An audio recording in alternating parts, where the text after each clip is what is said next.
Hey, this is Zach Bagans from Ghost Adventures, and you are listening to the Ghost Host Sophia Temperilli on liveparanormal.com. Today we welcome White Phosphorus Pictures owner, Montauk Chronicles producer, History Channel's Dark Files host, and upcoming host talent of Travel Channel's Strange World series, Christopher Garetano. Everyone visit mtkchronicles.com, Facebook Montauk Chronicles Movie, Twitter @Garetano7, @Bigfoot Cinema, Instagram #Christopher Garetano, and #Montauk Chronicles. Let's welcome him into the show. My name is Christopher Garetano, and I've spent my whole life exploring the darkest mysteries on Earth.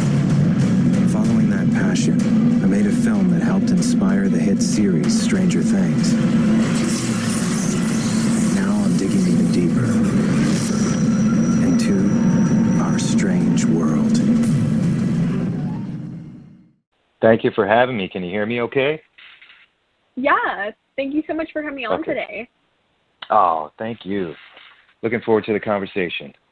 Well, congratulations first off on the upcoming premiere of Strange World. And that is so amazing that you were able to, create this show. Can you tell us a little bit about how it all came about? Sure.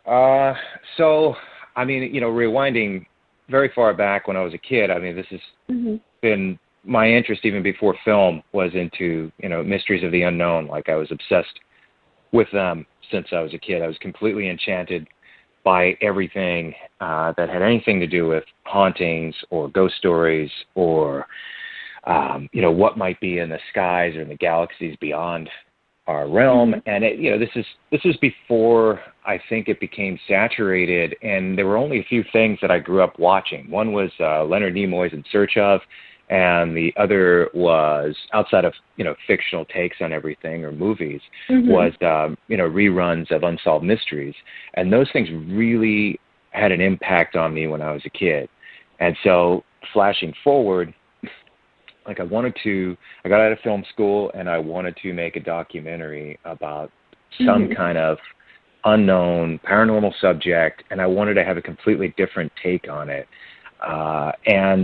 Originally I was interested in making a cryptozoological picture, mainly about Bigfoot, but other cryptids and other ideas surrounding that topic. And I didn't have a lot of money, and I was living in Long Island, New York at the time. A friend of mine who was, an independent producer, and I met him making my first documentary, suggested to me, he said, since you live out in Long Island, New York, why don't you make a movie about the Montauk Project? And, I read it was a very short book that came out, independent book. It wasn't a very popular book at the time. In the 90s, Preston Nichols' book, The Montauk Project, and I wasn't really particularly impressed by it.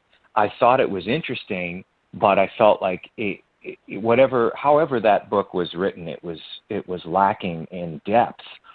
And so I was interested, but I wanted to start again from the beginning and create my own investigation on the topics. It's exactly what I did. And over a course of quite a few years, I made two versions of Montauk Chronicles, one that's out in the world right now and one that I made before that. And I really was determined to try and find out if there was any truth in the subject, because at first I didn't believe it. It was a story of essentially a secret underground base on the very eastern tip of Long Island, New York. And,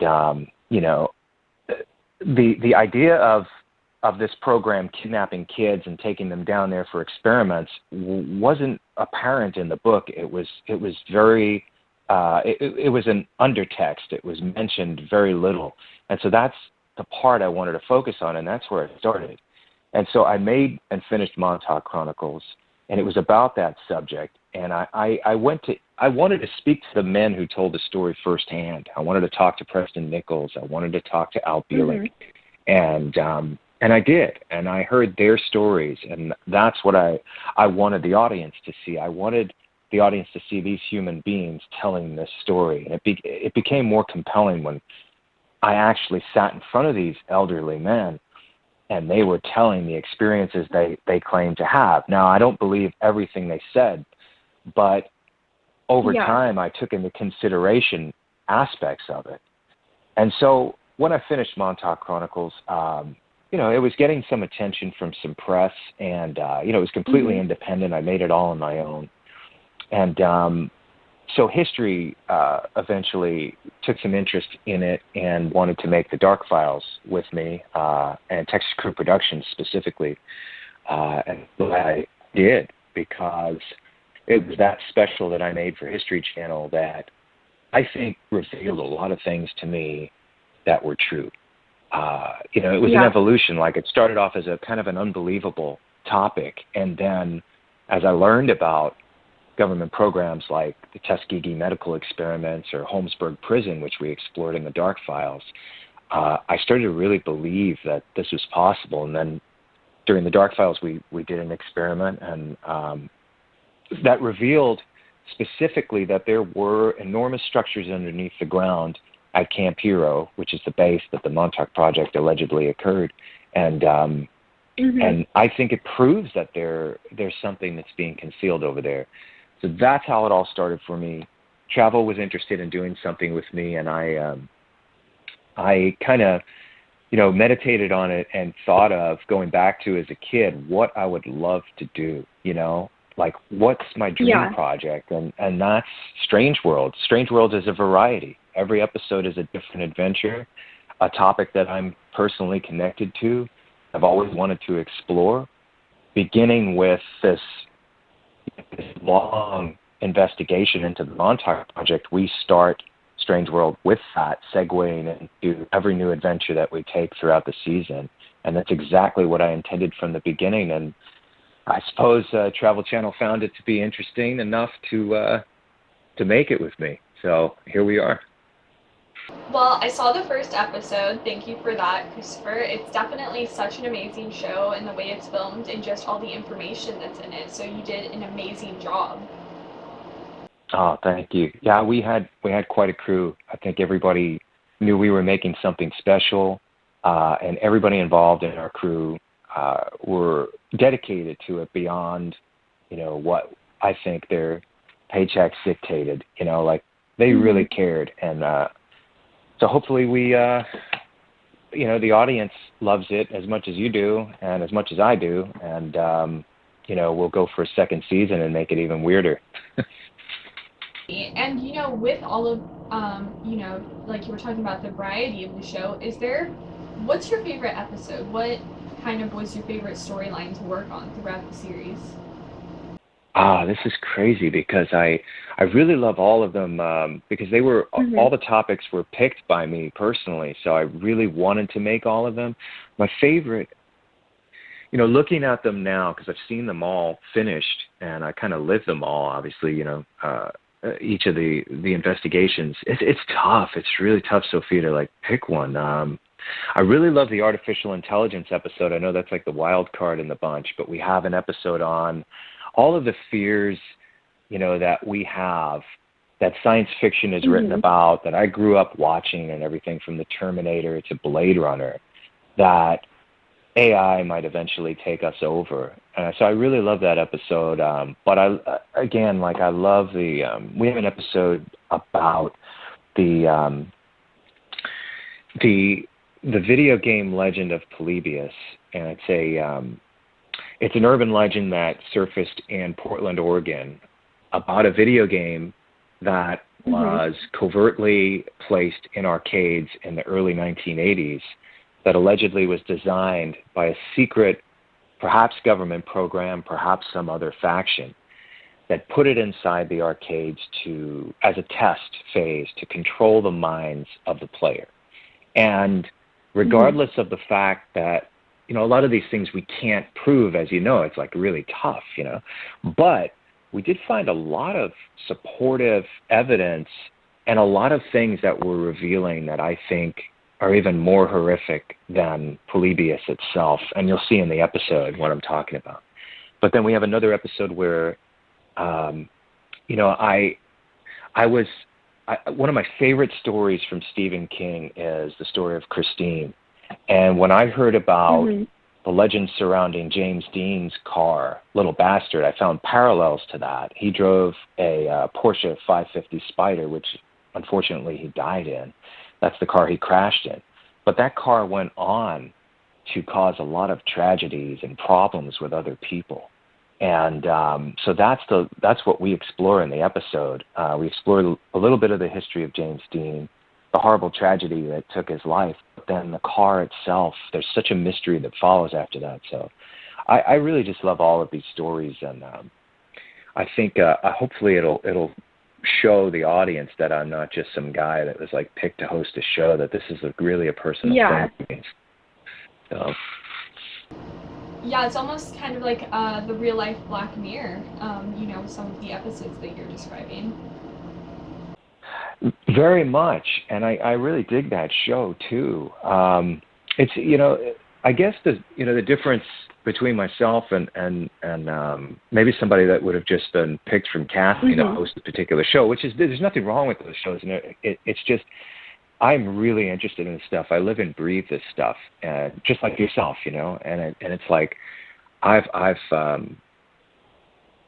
had a really strong interest in all of these subjects, and I kind of put together my wish list for season 2, and they're crazy, but it's just I just can't wait to explore these topics and go further and hopefully reveal something about these. Because I just feel like sometimes these shows have lost their way. When I growing up, like I was watching paranormal shows that had style and atmosphere, and I want to give to the audience the atmosphere that I feel, the suspense, the fear, the interest, the mystery that I feel when I'm looking into these things or when I get excited about these things. I want to take that texture and that atmosphere and give it to the audience. And I think sometimes these shows lack that, because we have so many of them. So hopefully, maybe Strange World will be a success and inspire a lot of these other shows to kind of evolve and bring that back, because these shows used to be so spooky, and that's what was fun about them. There was depth to the story, and they were very, very spooky. And I think that's what people need, they on their late night on a Saturday night when I was a kid watching these shows, I was so spooked out, and I think it sparks the imagination, and that's why we enjoy these things. I think it was Discovery Kids or something when I was really little, like maybe 4. They used to have every Saturday night. They used to call it Saturday Night Sleepover, and they would play spookier shows. I think one of them was called Truth or Scare with Michelle Trachtenberg. And, those were always really interesting to me in the way they were filmed. They were kind of spookier, but still okay for the younger generations. And, that's probably part of the reason why I'm here today. I've just always had an interest in that stuff, even from a young age. Sure. It hits you in your formative years, and it's like you have that with you forever. And so it's like, it never left me. I just, I think it inspires even the fictional stuff that I write, because I'm a filmmaker, so I'm making other things, and I have a couple of things in production right now, going forward, just fictional takes on things. And it's really these stories that, however, sometimes they feel like fiction. The most bizarre thing, and like you've experienced for yourself too, is that a lot of this stuff, there's some truth to it, and I think that's what's exciting about it. And I don't think it's ever really about revealing evidence 100% in your conclusion, but more about the journey that the audience takes with you. And if you can keep it exciting and keep it interesting, if you are interested in it, I think people join you in that enthusiasm for the subject matter. And that's so I just care so much about what we're making, and fortunate enough to have such a wonderful crew and production team that really, cared enough to bring all of that to the screen. And speaking of, your interactivity and care for the show, I don't know how much I can reveal about the first episode, but, I know you went to some locations that seemed like they would be hard to obtain access to. What was that like? What avenues did you have to go through to be able to actually enter onto the premises of some of these places? Okay, so I'm going to be completely honest about, well, the first episode was meant to revisit the topic, the mystery that I explored for a decade at Camp Hero, and then kind of move into Strange World. And this was my idea, like, without giving too much away, there is a scientist that we talk about at the very end of the first episode as we segue into the other adventures. And as somebody I read about later on, that it's a very legit scientific experiment that was similar to one of the Preston Nichols, who claimed the technology that was being used at the base at Montauk. He claimed that this stuff existed, and I did further research and realized that it's almost tantamount, 100% similar to what Preston was describing, which again gives this somewhat fictional tale that Preston was telling for years some weight. Now, going to Camp Hero is another reason to suspect that there's something going on. Now, I between the Dark Files and Strange World, I did an episode of Ancient Aliens, and we were supposed to go down there and do another investigation. I didn't want to revisit this topic unless we could do more. I felt like the Dark Files was the best example of evidence for the Montauk Project ever, period. Like, we were able to actually go there with geophysicists, take readings of the ground, look deep into the ground and find structures. No one ever did that before. I know people brought equipment there, but they didn't find anything. And we had electric resistivity imagery where we actually found structures. So going back there again, I felt like was pointless if we couldn't look further, if we couldn't bring more equipment there. And when I did Ancient Aliens, they completely resisted and didn't allow us to go. Going to Strange World, we had permits to go, but as you saw in the episode, there's a lot of resistance, a lot of monitoring, a lot of watching us and keeping us away. We didn't have permission to bring certain equipment there. Look, if there's nothing there, then why can't we take a reading and just prove there's nothing there? I believe 100% there's something there.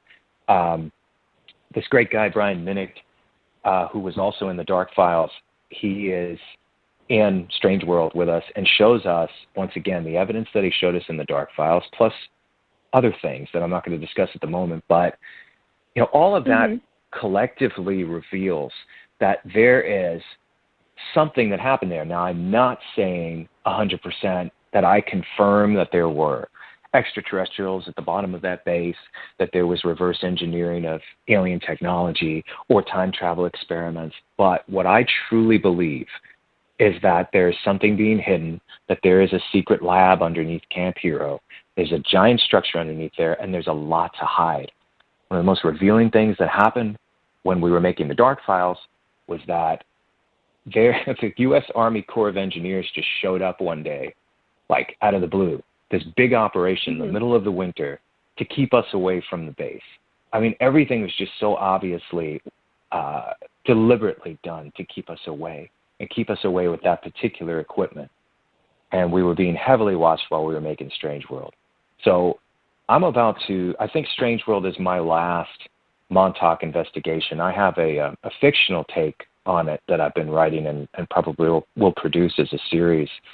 But Strange World, the first episode, is my final investigation. I do encourage anybody to kind of take what we did in the Dark Files, what I explored in Montauk Chronicles and in the first episode of Strange World, and go further with it. You know, go to where we left off and continue if you should dare. But I think there's a lot to hide over there.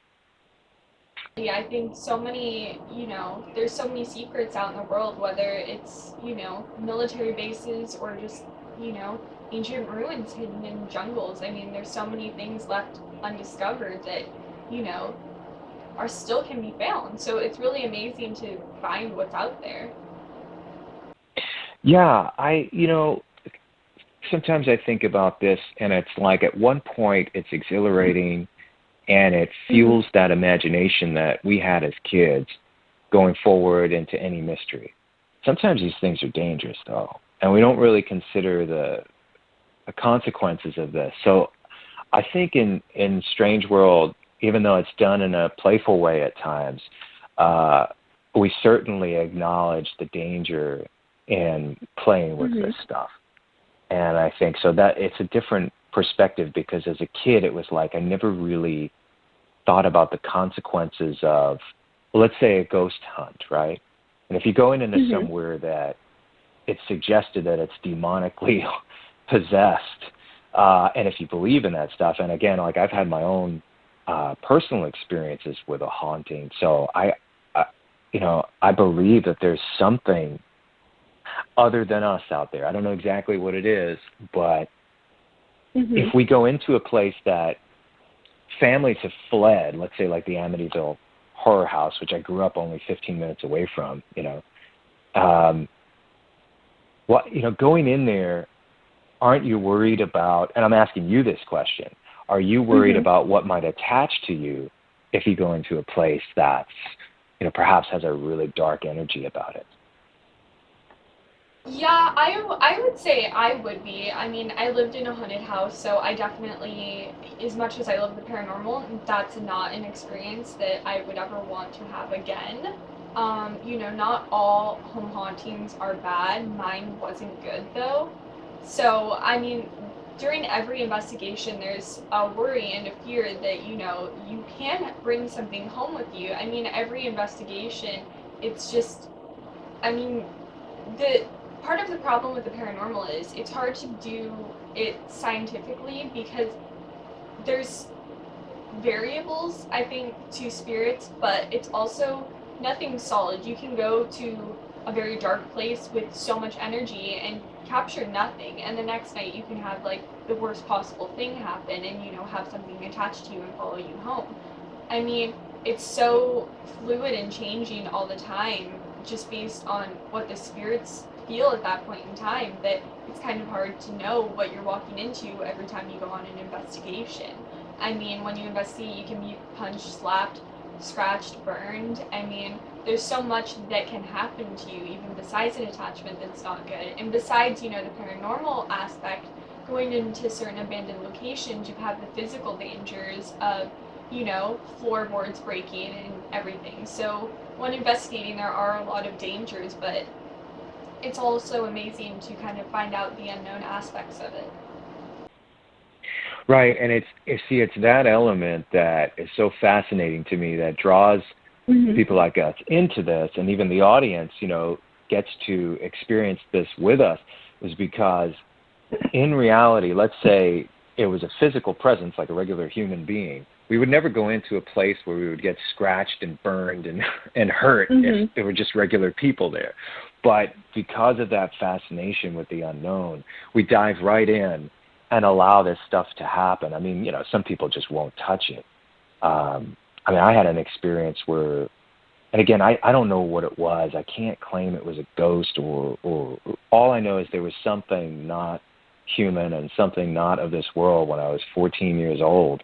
I heard it for 2 nights in a row. It was like this weird whispering, and it happened in 2 different locations. Never happened before that. Never happened again. It was a very real thing. And there was one other time much later when I was living in Michigan, I saw an apparition. And I clearly saw a woman walk from one room to another and then disappear. Yeah. And, it's not like I sit around and hallucinate every day. I don't do drugs. It's like this is just something that I experienced. Do I know it was a ghost? I'm not sure. Could be peeking into another dimension. Could be something else that we're just not aware of, that maybe one day quantum physics could explain entirely. I think science and the paranormal are merging right now. And that's exciting. And I think in Strange World, we're going to explore that even more. Kind of that kind of purgatory between the paranormal and the unknown and science. I think it's just such a glorious place to explore, Yeah, and I think, a lot of that comes from technology. I do know we have to take a quick commercial break, though, but we'll be right back with more questions. This is author Alexandra Holzer, and you're listening to Ghost Host Sophia Temporelli. Hi, this is Jeff Belanger, host of 30 Odd Minutes, founder of GhostVillage.com, and author of lots of your favorite paranormal books, and you're listening to the Ghost Host Sophia on LiveParanormal.com. Boo! Hey, this is Zach Bagans from Ghost Adventures, and you are listening to the Ghost Host Sophia Temperilli on liveparanormal.com. The Ghost Host, Sophia Temperilli. 8 years of broadcasting on liveparanormal.com. Congratulations, Sophia.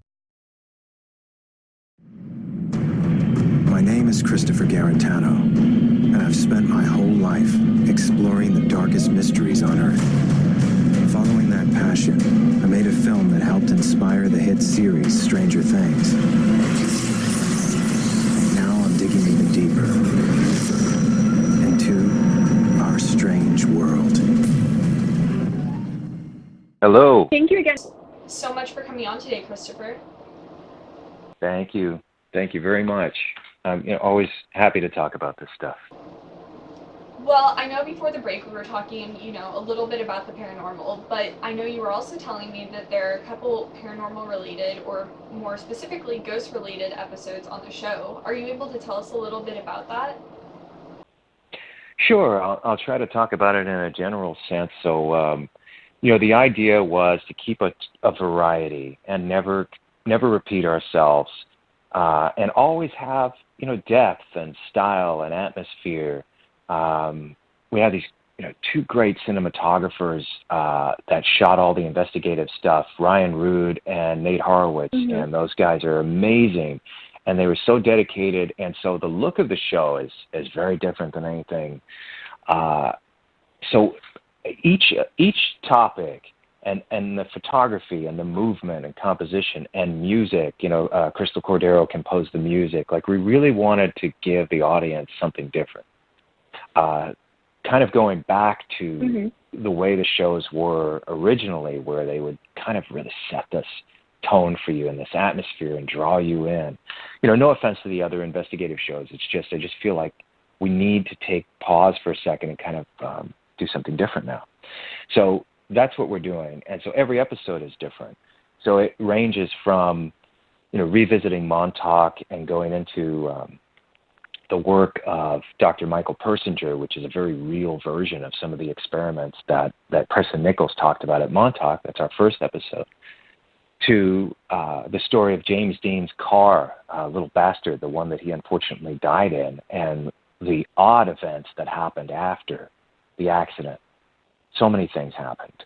This car went on to cause more chaos, and so we completely try to hunt down, because the car disappeared almost 60 years ago. So the episode is, I'm looking for this car, and genuinely looking for it, and getting very close to finding it, and I'll say no more. Then moving into topics like the fear of artificial intelligence taking over, which is a very rational fear. I mean, the guests on our show are incredible. I mean, we have, Nobel Peace Prize winners and people who worked for DARPA, and, getting an insight into what's really happening. So it's that, like I was saying earlier, it's that line between fiction and reality, and we're dancing on that line constantly with this show and really exploring the possibilities. And we do have an episode about hauntings, but I wanted to look into specifically cursed ground. Why? How? If we really think about it, America, large in part, and this has been explored in literature for years and ideas, but a lot of our hauntings could be caused by the fact that, the United States, or a lot of part of the world, is structures are built over graves. And at times, we've heard these legends for years of desecrated burial grounds, especially in the United States, Native American burial grounds that have been disturbed, or even old slave cemeteries like the Black Hope haunting. These are ideas that I really have always been interested in looking into. Shifting gears again and going into what happens at the witching hour, the traditional time between 3 and 4 a.m. And I've had experiences at that time. And so in that particular episode, we go into a sleep clinic and actually see what might happen to me while I'm sleeping at the witching hour, and other things. A lot of other things happen in that episode. So, so many different topics, shifting over to some legends that surround Mount Shasta. and so many people that mysteriously went missing over the years. And it's not just, us particularly walking around Mount Shasta contemplating the most fantastic aspects, but we do look into very practical things, going to law enforcement, search and rescue, talking to people about what happened, talking to relatives of the missing in that particular area, because there's a lot of weird stuff that happened over there. And things that baffled the most seasoned experts, people that have really worked on the case and that were there. And I think, I don't mean that they disregard paranormal or mysterious, but it's not part of their everyday focus. Yeah. And that they agree that something odd is happening over there. And that's exhilarating and also really scary too, because, going deep into it, there are times in the show you'll see that I really partake in a lot of things. There are technologies that we explore in the show that I grew up reading about in fiction, that were written in science fiction years ago that are now very real. And so I want to continue to do that. And even, as we go forward, the plan is that this show has longevity, that we have many seasons of it. My promise is that I'll stop doing it when it's no longer interesting and no longer fun. But I think we have the potential to make many seasons of this and explore topics and bring a lot of ideas to the table. And I never want it to be repetitive or monotonous, and hopefully that's what we made. With you talking about AI and stuff earlier, I think part of things that people never dreamed of were like VR gaming systems where you actually are more immersed in the game. I was talking to my grandma one day in the car, who was born in 1936. I go, Grandma, I bet you never imagined when you were little having a little tablet that you could do everything on, which is, her phone, just like being able to call people, message people from it, use a calculator, check the time. Being born so long ago, I don't think anyone could have ever imagined the way that technology was able to progress. Sure. And the thing is, it's so weird. Like, if you look back at Stanley Kubrick's 2001: A Space Odyssey, the movie I think it was made in like 69, 68. They had iPads in that movie well before they were ever invented. And so I wonder, are we, are science fiction writers seeing into the future? Are they prophets, like Nostradamus? They're just modern prophets. So many things that, like, there's an episode that I really want to do for season 2 of Strange World, that Stephen King wrote a story that I think is a very rational fear right now, like something that was almost like a B movie in 1986, and he turned it into, it was the only movie he ever directed. But I think going forward, this is something we really have to worry about, which is just crazy. And it's like, all these things in fiction, we grew up saying, okay, well, this is just out of someone's imagination, but is it possible that people are just channeling things in the future? Or is it that we imagine these things and now we're inventing them, and we have this glorious power and intelligence to make things real? I don't know, but that's what I want to continue to explore with this show. And with video games like Detroit Become Human, that game is, you play as an android, trying to seek rights to be more of an equal, because they are so highly intelligent of a computer that they actually are able to gain feelings. And I think that something like that could have a potential. I don't know how far in the future, but I don't see why, with the way the world's going, that someone wouldn't be able to create an android like that at some point in time. Well, I have to tell you, we have an episode where I talk to an android. Wow. I talk to an AI android. I speak to her. She speaks back to me, and we do explore that. And we explore VR. Like, I have an Oculus Quest, and I really want to create a cinema experience. Well, you have to get one. I want to create a cinema experience in the VR world, because I think it's an incredible thing. Like, I'm addicted. I love it. I'm addicted to it. I think in a good way, not in a bad way. Like, we explore the addiction to video games and how they can be a detriment.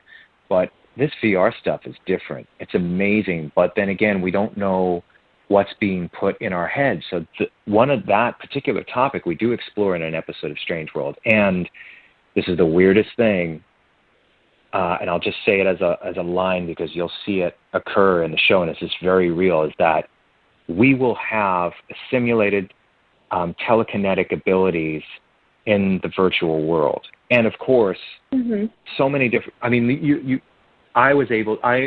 in Strange World, in an episode of Strange World, I'm actually able to move things with my mind in one of these episodes in the virtual world, not in the physical world. That's so cool. But not using a controller, yeah. And this technology is going to be available in Oculus, I think, within 2 years.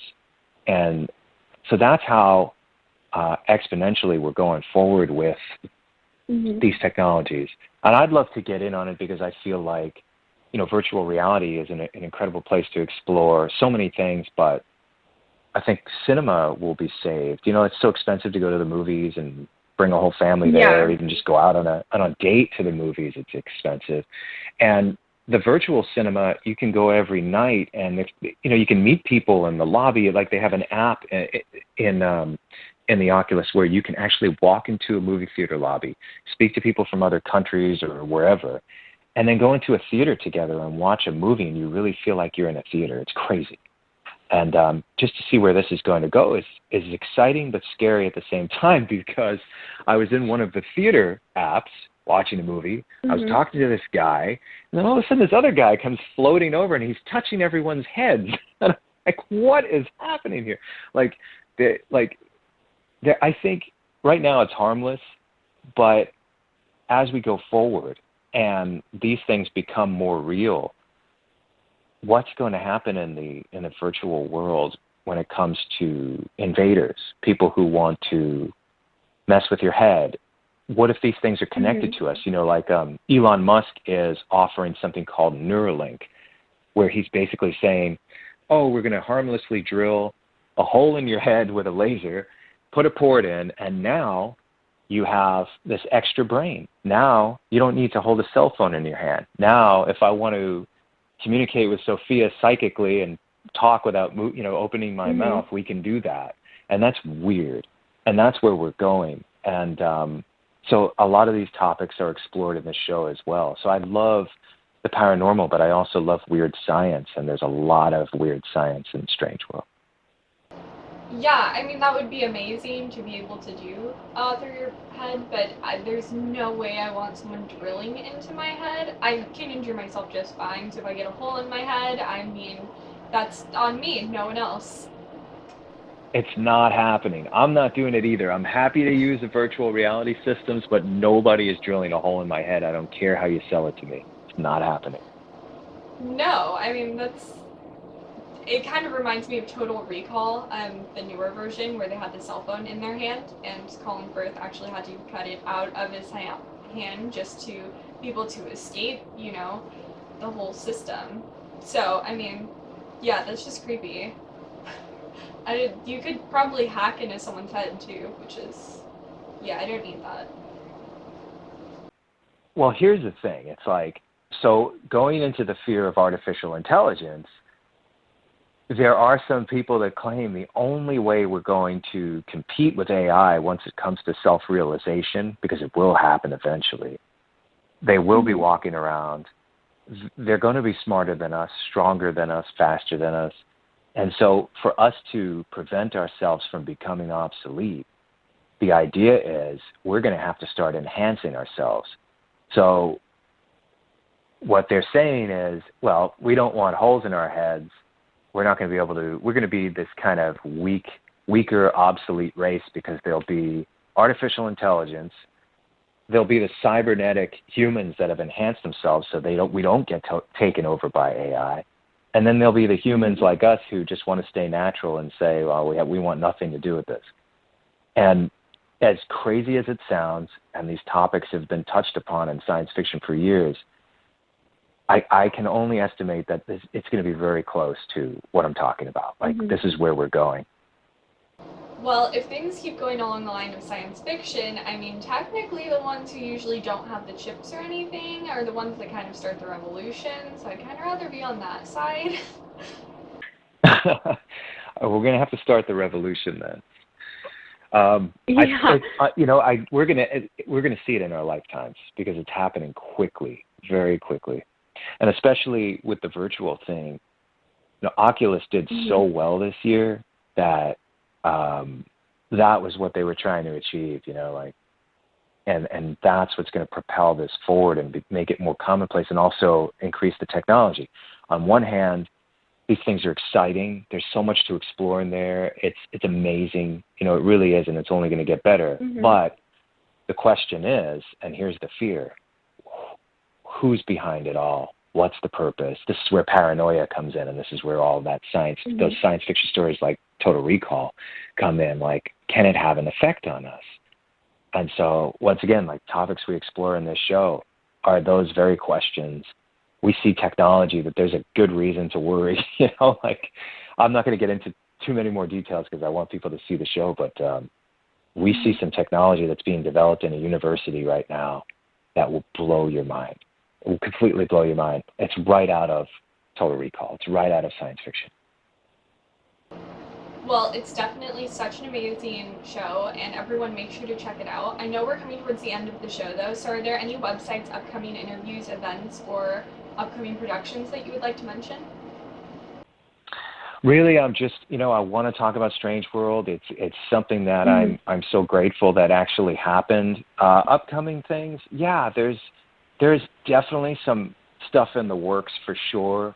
And all related to the topics that I love. So I have probably too early to talk about it, but really, I have a graphic novel coming out later in the year called South Texas Blues that was originally published in Fangoria magazine some years ago, and we're Trevor Cook, the artist, and myself are putting out the graphic novel this year.